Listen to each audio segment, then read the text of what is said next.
నమస్కారం. ప్రేమ సంఘర్షణ 8వ భాగం. ఇక కథలోకి వెళ్తే, భూమికను అక్కడ చూసిన వాళ్ళిద్దరూ షాక్. ఎందుకంటే ఆ సమయంలో భూమిక రాకను వాళ్ళు ఎక్స్పెక్ట్ చేయలేదు.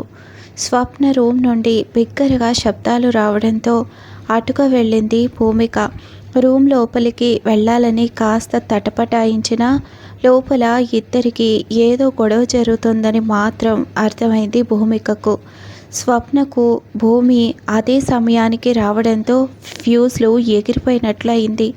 ఏం అడగాలో తెలియక తడబడుతూ భూమి ఏమైంది, ఏం కావాలి, అసలు ఎప్పుడిక్కడికి వచ్చావు అనే సందేహంతో కూడిన భయంతో అడిగింది. భూమిక వారిద్దరినీ చూసి ఆశ్చర్యంగా స్వప్న అడిగిన ప్రశ్నకు సమాధానం ఇచ్చింది ఇలా: ఏం లేదు స్వప్న, ఇందాకటి నుంచి మీ రూమ్లో నుండి పెద్దగా సౌండ్స్ వినిపించడంతో ఏదో జరుగుతోందని ఇక్కడకు వచ్చానంతే. అండ్ సారీ, ఇద్దరిని డిస్టర్బ్ చేశాను అనుకుంటూ తన రూమ్కి వెళ్ళబోతూ ఉండగా స్వప్న తన మనసులో గట్టిగా నిట్టూర్చింది. అమ్మయ్య, ఇక్కడ జరిగిన రాద్ధాంతం ఇది విన్నట్లుగా లేదు. ప్రజెంట్ నేను సేఫ్.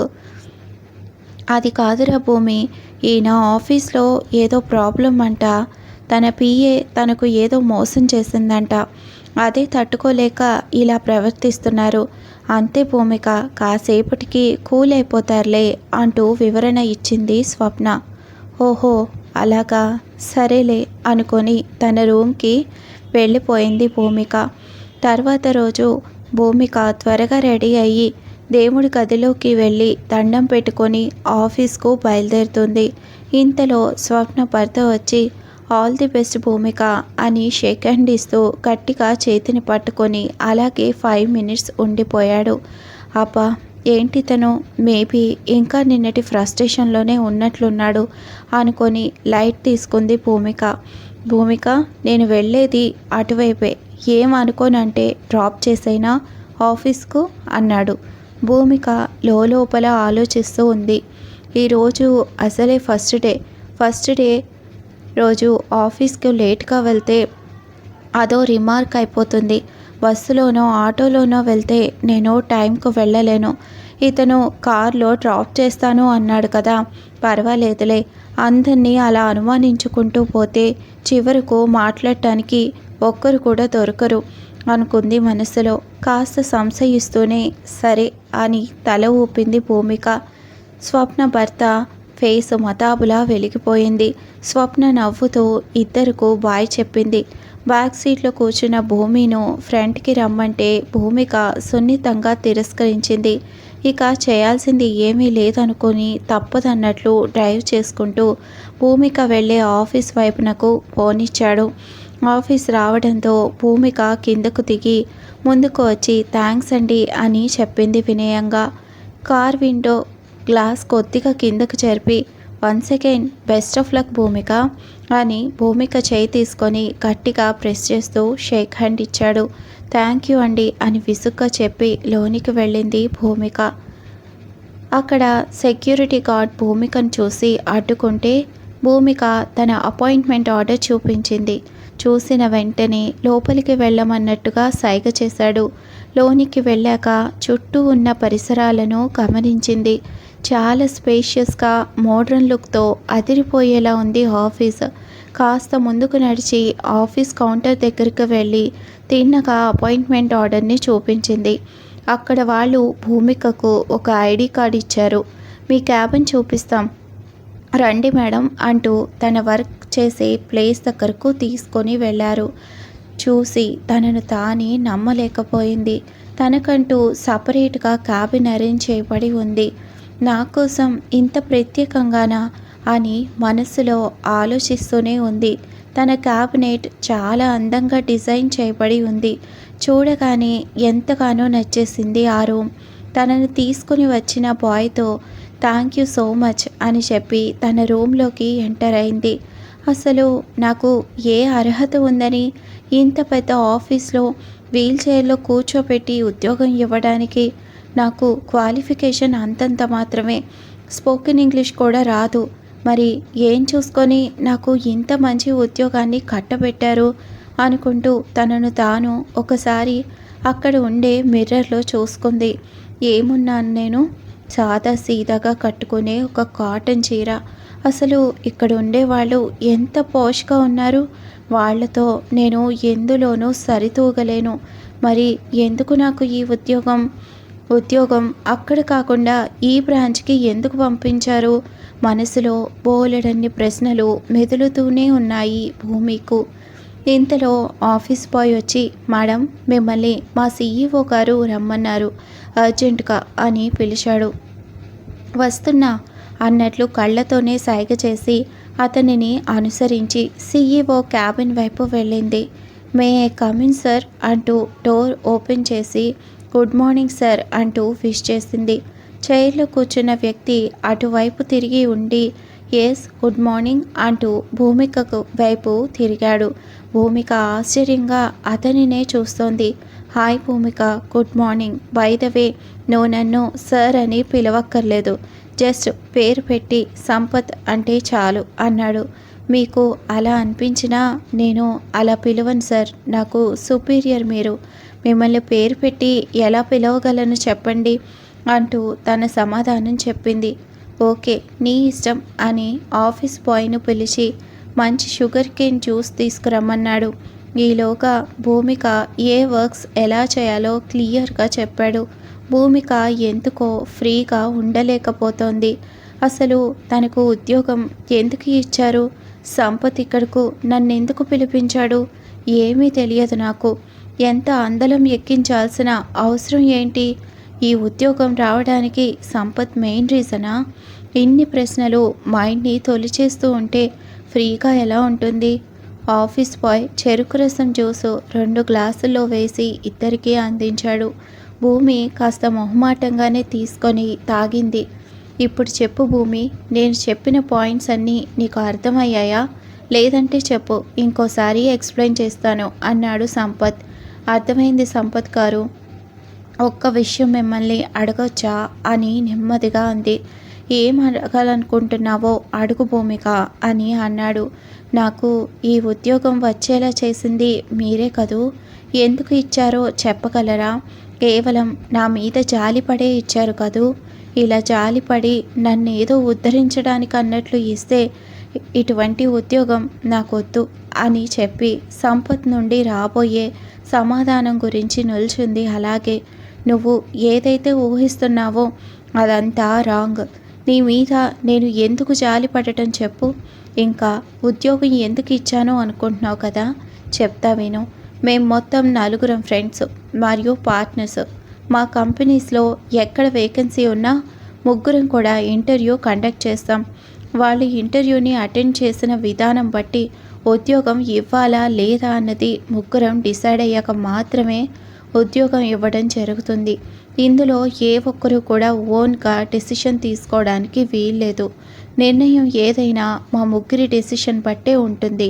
ఇంకా అన్నావు కదా, నాకు ఎందుకు ఇచ్చారు ఈ ఉద్యోగం, లేక ఈ ఉద్యోగానికి నన్ను ఎందుకు సెలెక్ట్ చేశారు అన్న సందేహం నీ మైండ్లో ఉంది కదా, ఇది కూడా విను. ప్రజెంట్ ఈ ఉద్యోగానికి ఎడ్యుకేషన్ క్వాలిఫికేషన్తో అంతగా సంబంధం లేదు. లైఫ్ ఎక్స్పీరియన్స్ని బాగా ఫేస్ చేసిన వారికి ఇది కరెక్ట్గా సరిపోతుంది. అది మీలో మాకు కనిపించింది. అడిగిన ప్రశ్నలకు మీరు చెప్పే సమాధానం మమ్మల్ని ఆలోచింపజేసేలా చేసింది. అంతే భూమిక గారు, ఇంకా ఏమైనా ఉన్నాయా డౌట్స్ అడగడానికి అని అడిగాడు సంపత్. తను చెప్పిన సమాధానం విన్నాక ఇంకేమీ మాట్లాడకుండా సైలెంట్గా ఉండిపోయింది. కాసేపు అయ్యాక తన రూమ్కు వెళ్ళిపోయింది. సంపత్ చెప్పినవన్నీ బుక్పై నోట్ చేసుకొని ఏం చేయాలో అని ప్లాన్ చేసుకుంటోంది. మధ్యాహ్నం లంచ్ బ్రేక్లో సంపత్ భూమిక రూమ్కి వచ్చి, భూమి నాతో రా, లంచ్ చేద్దాం, టైం అవుతుంది అన్నాడు. పర్లేదు సార్, నా లంచ్ నేను తీసుకొచ్చాను, మీరు కానివ్వండి, నేను ఇక్కడే తినేస్తాను అని చెప్పింది. ఇక్కడ కూడా నా మాట వినవా అని చెప్పి తన లంచ్ బాక్స్ను క్లోజ్ చేసి భూమిక చేతులు పట్టుకొని ఆఫీస్లో ఉండే డైనింగ్ ఏరియాకు తీసుకొని వెళ్ళాడు. అక్కడ గోపి కనిపించేసరికి ఆశ్చర్యంగా కళ్ళు పెద్దవి చేసి చూసింది భూమి. రే గోపి, నువ్వేంటి ఇక్కడ? హాస్పిటల్ నుండి ఎప్పుడొచ్చావు? ఇప్పుడు నీకు హెల్త్ ఎలా ఉంది అమ్మ బాగున్నారా అని ఒకటే ప్రశ్నలు వేసింది. బాగున్నానక్క. ఎలా ఉన్నావు నువ్వు? నాకు ఇప్పుడు పూర్తిగా నయమైపోయింది. నిన్ననే నాకు సంపత్ గారు ఫోన్ చేసి నీ విషయం చెప్పారు. అందుకే ఓసారి నిన్ను కలవడానికి ఇక్కడికి వచ్చాను. అన్నట్లు అమ్మ మీ ఇద్దరికి ఈరోజు లంచ్ ప్రిపేర్ చేసింది, తీసుకొని వచ్చాను. కాదనకుండా తినండి ప్లీజ్ అన్నాడు. గోపి దగ్గరకు వెళ్ళి తల నిమురుతూ, సరేరా, అమ్మ చేతి వంట కదా, నాకు ఎలాగో అదృష్టం లేదు, తీసుకొనిరా తిందాం అని చెప్పడంతో ఆనందంగా తను తీసుకువచ్చిన క్యారేజ్ ఓపెన్ చేసి ఇద్దరికీ వడ్డించాడు. ఎన్ని స్టార్ హోటల్స్లో తిన్నా అమ్మ చేతి వంటకు ఏది సాటి రాదు కదా. ఇద్దరు చక్కగా తిన్నారు. సంపత్కు ఆ ఫుడ్ ఎంతగానో నచ్చింది. కడుపు నిండా తిని చేతులు కడుక్కొని డైనింగ్ టేబుల్ దగ్గరికి వచ్చి, థ్యాంక్ యూ సో మచ్ రా గోపి, ఇన్నాళ్లకు ఓ మంచి వంటను రుచి చూపినందుకు అని మెచ్చుకున్నాడు. అది సరే కానీ గోపి, ఇప్పుడు నువ్వు ఏం చేద్దాం అనుకుంటున్నావు, ఏం చేస్తున్నావు అంటూ ప్రశ్నించింది. ఏం లేదక్క, కానీ ఏదో ఒకటి చేసి కష్టపడి పని చేస్తాను అన్నాడు. గోపి చెప్పిన మాటలు సంపత్ను ఆలోచించేలా చేశాయి. వెంటనే ఒక డెసిషన్కి వచ్చినట్లు, గోపి, అక్కడ ఇక్కడ చేసే బదులు నా దగ్గరే ఒక మంచి పని ఉంది, చేస్తానంటే చెప్పు అన్నాడు సంపత్. ఆశ్చర్యంగా సంపత్ వైపు చూశారు భూమి, గోపి. తప్పకుండా చేస్తాను సార్, పని ఏమిటో చెప్పండి, నా సాయశక్తులా ప్రయత్నిస్తాను అన్నాడు. మార్కెటింగ్ సైడ్ ఒక పోస్ట్ ఖాళీగా ఉంది, అది నీకు సరిగ్గా సరిపోతుంది. నేను ఇప్పుడే ఆఫీస్లో చెప్తాను, రేపటి నుంచి నువ్వు జాయిన్ అయిపో. అందరం ఒకే దగ్గర పని చేసినట్లు ఉంటుంది, సరేనా? దానికి జీతం ప్రజెంట్ 30,000 ఇస్తాను. నువ్వు చేసే వర్క్ బట్టి జీతం విలువ పెరుగుతూ ఉంటుంది. ఇది నీకు ఇష్టమేనా అన్నాడు సంపత్. గోపి అక్కడి నుంచి ఒక్కసారిగా వచ్చి సంపత్ కాళ్లపై పడి, అలా అంటారేమిటి సార్, ఏమిచ్చి మీ రుణం తీర్చుకోగలను? కనీసం మీ దగ్గర ఉద్యోగం అయినా చేసి కొంతైనా మీకు ఉపయోగపడతాను అన్నాడు గోపి. రే లేవరా, ఇలాంటివన్నీ ఏంట్రా? సరే మరి రేపటి నుంచి వస్తున్నావు కదూ అని అడిగాడు. తప్పకుండా వస్తాను సార్, ఈ విషయం మా అమ్మకి ఇప్పుడే చెప్పాలి. సరే అక్క, వెళ్ళొస్తాను. ఓకే సార్, నేను బయలుదేరుతా మరి. సంతోషంతో అక్కడి నుండి వెళ్ళిపోయాడు గోపి. గోపి వెళ్ళిన వైపుగా అలాగే చూస్తూ నిల్చుండిపోయింది భూమిక. ఏమో అనుకున్నా కానీ వీడిది కొంచెం మంచి మనసే అని మనసులో అనుకొని మెచ్చుకోలుగా సంపత్ వైపు చూసింది భూమిక. సాయంత్రం అయ్యింది. ఆఫీస్ను క్లోజ్ చేసే సమయం ఆసన్నమైంది. ఎవరి మటుకు వాళ్ళు చాలా బిజీగా వారి వారి బ్యాగ్స్ను సర్దుకొని ఫైల్స్ అన్నీ టేబుల్ మీద జాగ్రత్తగా పెట్టేసి సిస్టమ్స్ అన్నీ షట్ డౌన్ చేసేసి ఇప్పుడు టైం 6 అవుతుంది అని వెయిట్ చేస్తున్నారు. ఇంతలో 6 అవడంతో అందరి మొహాల్లో ఉత్సాహం ఉరకలు వేస్తుంది. పొలమంటూ బయటకు పరుగులు తీశారు. కింద వెహికల్ పార్కింగ్ దగ్గర ఒకటే రష్. భూమిక నెమ్మదిగా నడుచుకుంటూ అక్కడే దగ్గరలో ఉన్న బస్ స్టాప్కు చేరుకుంది. భూమికనే అనుసరిస్తూ వచ్చాడు ఆఫీస్లో ఉన్న శరత్. భూమికను చూసిన వెంటనే ఈ అమ్మాయి నా కోసమే పుట్టింది అన్నట్లు మైండ్లో ఫిక్స్ అయిపోయాడు. ఆఫీస్లో ఫస్ట్ డే కాబట్టి పెద్దగా ఇబ్బంది పెట్టలేదు, ఇంకా తనతో మాట్లాడలేదు కూడా. కానీ ఇంత మంచి అమ్మాయి మీద ఎవరి కళ్ళైనా పడతాయేమో, తనకు కావలసింది వేరే ఇంకెవరికైనా దక్కుతుందేమోనని లోపలే భయపడుతూ ఉన్నాడు శరత్. బస్ స్టాప్లో ఓ మూలకు ప్రక్కగా నిల్చుంది భూమి. భూమికకు ఎదురుగా నిల్చున్నాడు శరత్. భూమికకు శరత్ ఎవరో కూడా తెలియదు. ఇంతలో స్వప్న భర్త కార్తో భూమి దగ్గరికి వచ్చి, హాయ్ భూమిక గారు, మీకోసమే వెయిట్ చేస్తున్నాను, రండి ఇంటికి కలిసి వెళ్దాం అన్నాడు కార్ డోర్ ఓపెన్ చేస్తూ. అయ్యో పర్వాలేదండి, మీరు వెళ్ళండి, నేను వస్తాను అని చెప్పింది భూమిక. అయ్యయ్యో, నాకు ఇప్పుడు ఏం పని ఉందండి, అయినా మిమ్మల్ని ఇంటికి తీసుకెళ్లకుండా నేను ఒక్కడనే వెళ్తే మీ ఫ్రెండ్ నన్ను బయటే ఉంచేస్తుంది తెలుసుగా మీకు అన్నాడు. భూమిక ఒక క్షణం ఆలోచిస్తూ సరే అంటూ కార్ వెనుక డోర్ ఓపెన్ చేసి లోపల కూర్చుంది. స్వప్న భర్త కార్ స్టార్ట్ చేశాడు. కార్ కాస్త ముందుకు వెళ్తున్న కారుకు కొద్దిగా దూరం నుండి శరత్, వెనుక నుండి సంపత్ అబ్జర్వ్ చేస్తూ ఉండిపోయారు. కాస్త దూరం ప్రయాణించాక కార్ స్లో అవుతూ దారి మధ్యలో ఆగిపోయింది. ఆ దారి గుండా వెహికల్స్ పెద్దగా రావు. నిర్మానుషంగా ఉంది ఆ ప్రాంతం. చెప్పాలంటే చుట్టుపక్కల ఒక్క మనిషి అలికిడి కూడా లేదు. కారులో కూర్చున్న భూమికు ఒక్కసారిగా భయం మొదలైంది. ఉన్నట్టుండి ఒక్కసారిగా కారు ఆగిపోవడంతో అయ్యో ఎంత పని జరిగింది, ఇప్పుడు ఏం చేయాలి అనుకొని కార్ డోర్ ఓపెన్ చేసి ఫ్రంట్ భాగం వైపు వెళ్ళాడు స్వప్న భర్త. అక్కడ ఏదో కార్ పార్ట్స్ విప్పుతూ ఉన్నట్లుగా నటిస్తూ తను చేసిన పని సక్సెస్ అయినందుకు సంతోషిస్తున్నాడు. మరిన్ని ఎపిసోడ్స్ను వినడం కోసం ఛానల్ని తప్పకుండా సబ్స్క్రైబ్ చేసుకొని లైక్ చేయండి.